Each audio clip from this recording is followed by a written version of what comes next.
Hey everybody, Crafty here again. It's Wednesday. Hope everybody's having a great week so far. We got a few things to talk about today. Today we're going to be doing a show and tell. A few different items we have, a few different show and tells. So because of my buddy Dan Semel, who came out to the Long Island tool meet, got stuck in 4 hours of traffic just to get out there. But he made it anyway, but we missed out on a lot of show and tell because of the traffic. He got there late, and so we got a few things to talk about. I'm very happy. A lot of you are enjoying the Finding the Snoopy, the little Where's Waldo, more or less, of the episode.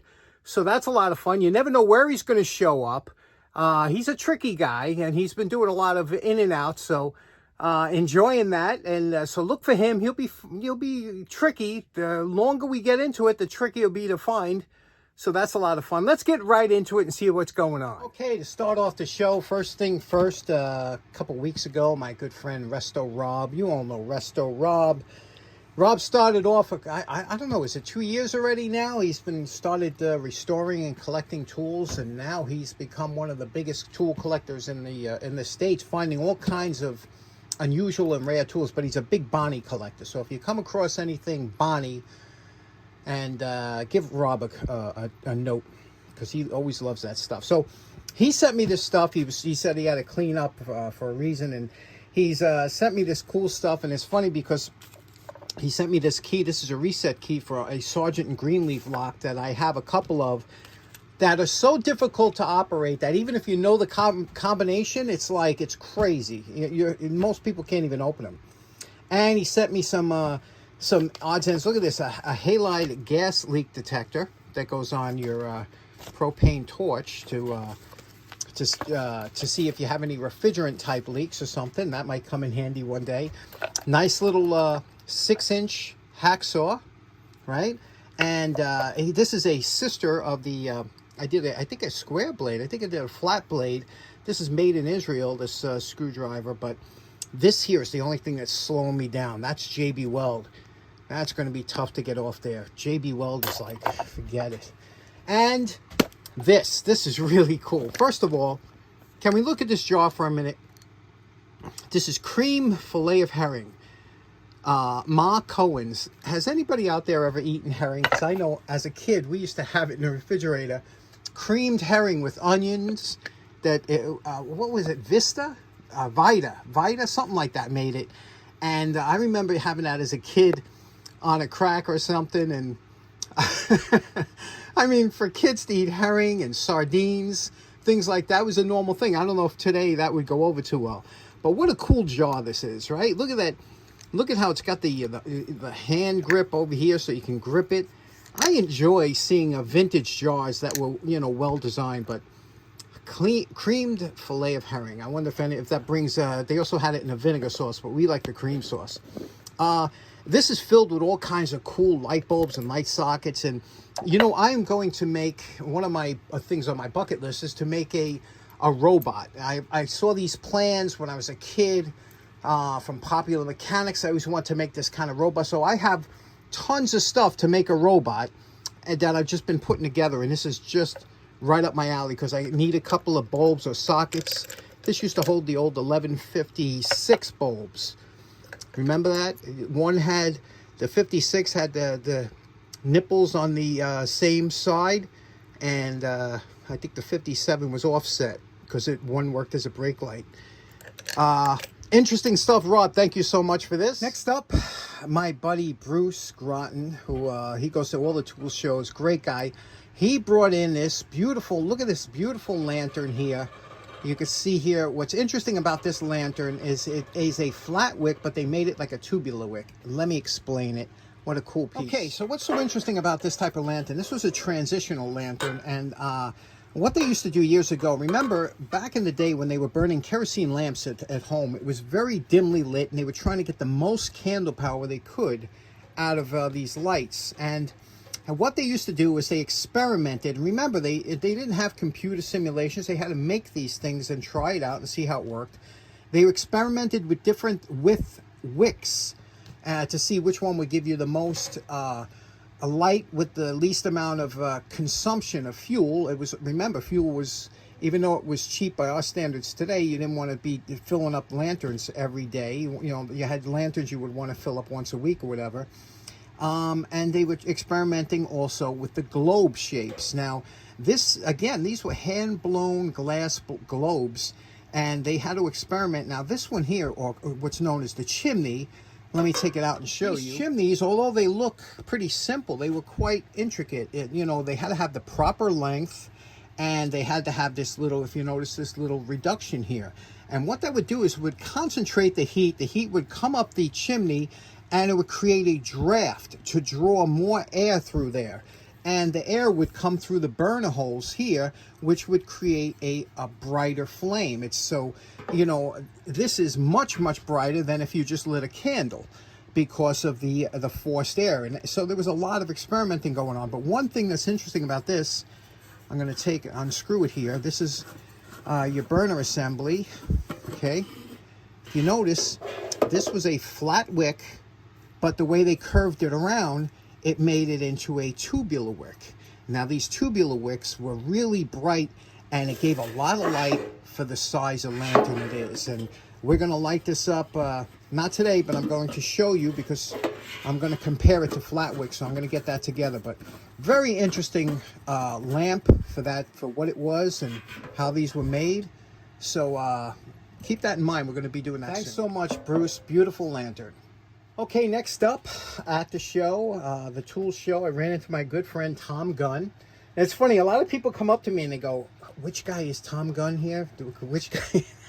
Because Tom don't show himself on camera. So, great guy, Tom. And he's fitting in there like a fish in water. He just loves it. I mean, all the guys took to him. He knows all the guys now. This is only like his, you know, third meeting or something, meet that he's been to. And already he's like an old timer there. But he brought in some, he's been killing the estate sales lately, and he got a bunch of these, and he brought some down. What a nice, I love hacksaws, you know, I have a few, and this one here, this is a 12-inch, 32 teeth per inch, and the 10-inch, 24 teeth per inch. Great saw blades to have, so looking forward. Now, it's funny, if you've heard the name Buck Brothers, you're probably not familiar, but you see this a lot on, remember the old show How It's Made, where they would show you how tools are made or how this is made? They always, a lot of them had Buck Brothers on there, and I never knew where that was manufactured out of, but here it says Millbury, Massachusetts, okay? Buck Brothers. So whenever you find USA stuff, always great. So thanks for that. And also, he brought in a pair of lineman's pliers made in Germany. You see that there? Made in Germany. And look how nice these are. Look at the thin profile, but yet long, heavy duty. And it has the, I don't think these handles were original to the manufacturer, but definitely original for for them. But outstanding pliers. Tom, thanks so much. Now, next up, you remember a couple months back, we were doing the whole Black & Decker home utility line. Well, Dan Semel, my mentor, he came up, he said, check this out. I have some original, now this was a drill that we just did, but Dan had the original accessories, and he brought it in to show on the show. Let me show you how cool these are. This was the original drill, that the kind of kit you would buy, but they had a ton of accessories that went along with it. Okay, so here are some of the great accessories that were Dan's, and he brought this in so that we can check them out and see how they worked. And you can see here, a lot of these were original Black & Decker, but they were made by other companies for Black. Some of them were. This one here is an Arco, was a Jigsaw attachment. And over here you had a different, so let's see if we can't hook some of these up, see the pros and cons. And really cool. Love the box art that came with all the early Black & Decker stuff. Remember, I told you that the boxes were made that a hardware store could take it like this. He could lift this up like that, and it would become its own display item that he could put in the window. It would sell itself. They were geniuses. Now, this Black & Decker model Jigsaw was made specifically for the home utility drill. But what you see here is this. It's so ingeniously designed. You see here this little door would open up, you would take your drill, and you see these air slots in here. They would interlock with these little locking points here. So you would take the drill like this, upside down, put it in, it would lock up, you would pull this down, now your drill was locked up. Now you see that a little spline in there. As this turned, watch what happens. This would go up and down, and that's how you had your operation. Now this is lubricated. It's very nice. Got a nice handle on it. A nice cast aluminum or magnesium, whatever they used to use. Real nice. But look at the Arco. The difference between this is a universal made by Arco portable jigsaw. Same type situation, but now what you would do is, again, it fit any drill. You would take your drill like this, you would put it on, you would put a hose clamp over here. You see how that works? I'll hook it up for you so you could see. And but what we have to do, which happened a lot of times, is these would get bound up after a while. Like this one will not move. So we'll take this apart and I'll show you what the gearing looks like. Okay, you can see the mechanism here. As this turns, there's a little slide that goes back and forth and gives you the up and down motion. But the problem is, like I said, it's frozen. So a lot of times when this grease gets old and hard, and you can see there's hardly any grease left in there, a little shot of 50-50 to loosen it up, and then we'll repack it with grease. Now, if you look very closely in here, you can see how imperative lubrication is to this movement, because how many parts move against each other and up and down, and you can see how this action works and how that brings the shaft up and down by turning this like this. Now, this was frozen solid. Grease can act almost like a glue if it's not used in a while. So a little 50-50 in the bushing areas here, and in the bushing area back here, loosened it up where it's like this. Now we'll wipe out that 50-50 and put fresh grease in, but let me show you how this operates when the drill is hooked up to it. So you see the action, right? Pretty interesting. Okay, now normally there would be a strap that goes around here and holds the drill to the to this so it's solid, but you can see how this would work here. And now I'm going to engage the drill. I want you to watch how this operates.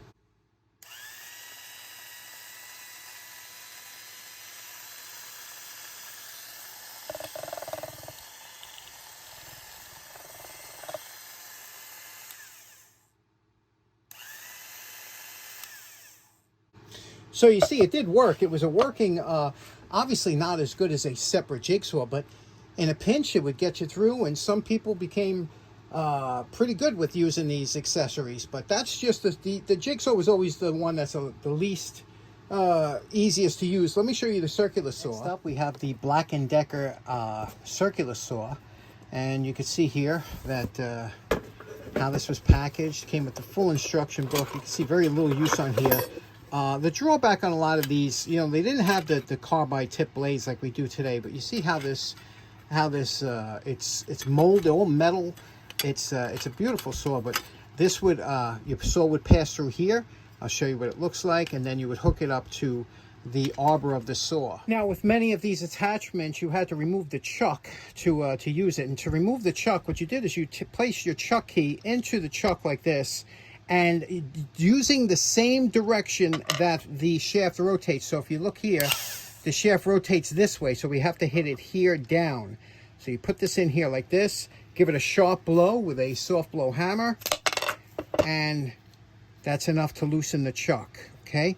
Once the chuck comes off, and you can see this chuck, unlike a lot of chucks, this chuck is actually has threads on it. Some chucks are a female. Now, this arbor would attach to here, and that's how that works. And let me show you what it looks like when it's hooked up. So this is what it looked like when it was all together. This was your Black & Decker home utility circular saw, and you could see how this would operate. First of all, it looks very nice when it's all together, but you would hold it this way, and you would, you know, lock on the power here. You notice how this had the lock here, and then you could operate it here. Now, it had the blade guard here that you could put down like this, and this would raise and lower with one screw here. You see this wing nut here? That would be your depth of cut. So if you wanted, you know, that would be your deepest cut that you could do, and then you would lock this down, and you could see how that would operate. Let me turn this on and show you. Again, these blades were not like the carbide tip blades, but they did do the job. Let me show you.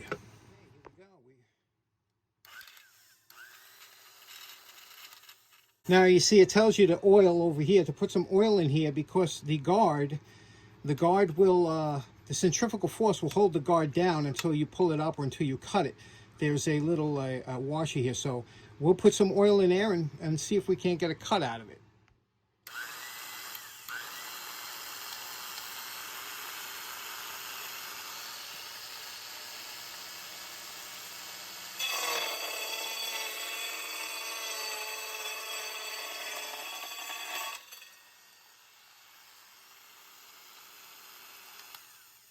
Okay, last up we have this beautiful U1016 Black & Decker sanding attachment. And look how nicely this was made, you know, all beautiful, heavy-duty cast construction, chrome plated. Just really a beautiful tool, huh? Now you can see there's an eccentric in there. This is called an eccentric. And what you would do, again, this would screw into the drill, you know, the same way the circular saw did. And then you would put a little bit of oil in that pocket. And this eccentric, when it turned around, it would create a vibration. Now, there are 4 rubber posts that hold this top plate onto the bottom. So when the eccentric goes around, creates a vibration, this will create a sanding motion. Let's try it out. Looks pretty nice. Okay, once again, the engineering genius of Black & Decker. You can see now we just screwed this on here like this, okay? Now what we're going to do is we're going to, this gets placed in like this. Now you're going to, these little divots here will fit into the air slots and lock it in. So when we put this on like this, put it into here, and if now those two will find its way into those air vents, and then this screws down and will find its way into the top air vents here. You can see here. So when you get this straight, you lock it in, and it gives a very secure, look at that, super secure, no rattling or anything.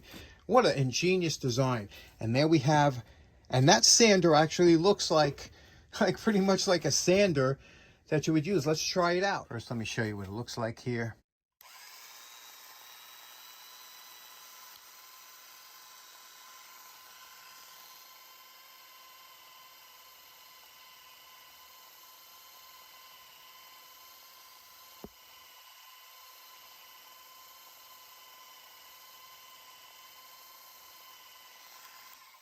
As you can see, that would work very, very nicely. Does a nice job. And you can see you could put any grit sandpaper. It's got a nice felt backing. What a nice accessory, huh?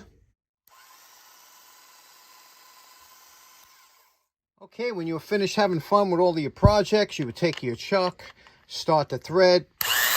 That's it. You're good to go. So in closing, special thanks to Dan Semel for today's show and tell. And leave it to Dan to have all of the accessories in the original boxes. That's always it's always a wonderful thing when you can get that in the original box back in the day. And they really did work. You know, they weren't no joke. They were well designed. And I really enjoyed today's episode. Hope you did too. Thanks so much for tuning in. Take care now. Bye-bye.